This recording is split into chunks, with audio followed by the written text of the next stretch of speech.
پیشبینی می شود که امروز نیروهای بیشتر کشورهای عضو سازمان پیمان امنیتی دسته‌جمعی زیر نظارت روسیه وارد قزاقستان خواهند شد.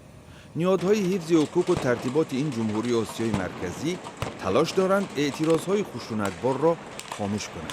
روز پنجشنبه پلیس کلانترین شهر قزاقستان الماتا گفت که شبانه روز گذشته ده‌ها آشوبگر که بناهای دولتی را اشغال نموده مالکیت آن را غارت و به کام آتش کشیده بودند نابود کرده شدند. طبق گزارش بخش قزاقی رادیوی آزادی، شمار نامعین اعتراضگران در دو شهر خردتر قزاقستان نیز کشته شد. وزارت امور داخلی قزاقستان میگوید در برخوردها 18 افسر امنیتی به هلاکت رسید و بیش از 2000 نفر بازداشت شد. وزارت تندرستی قزاقستان اظهار نمود که از زمان آغاز اعتراض در تاریخ 2 ینور تا امروز بیش از 1000 نفر جراحت برداشته، 400 کس در شفاخانه ها بستری شده است.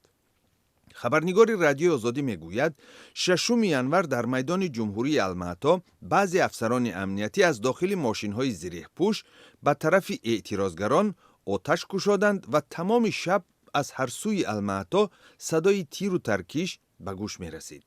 5 ینور در پی ناآرامی‌ها پرزیدنت قزاقستان قاسم جمرت توقایف از کشورهای عضو سازمان امنیتی دسته‌جمعی درخواست نمود که به این کشور نیروهای حامی صلح فرستند.